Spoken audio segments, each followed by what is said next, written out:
hurmatli talabalar, bizda allaqachon kuzgi semestr uchun natijalar yetarlicha bor. Ularni sizlar bilan birgalikda ko'rib chiqamiz.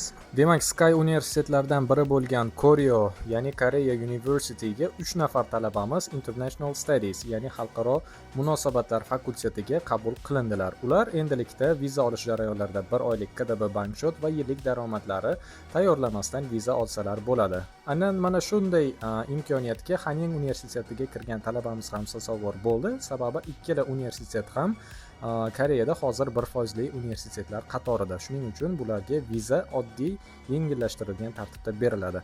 Undan tashqari nufuzli Sejong universitetining biznes boshqaruv fakultetiga yana bir talabamiz qabul qilindi.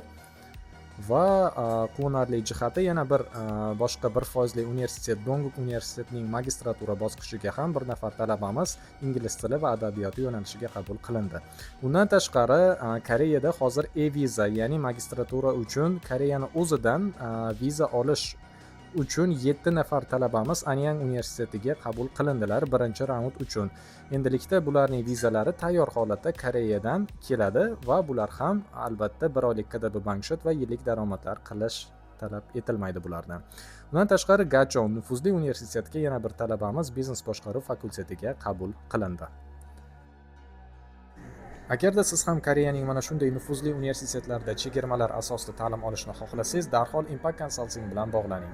Zeroki Impact bu shaffoflik, ta'lim va qadriyat timsolidir.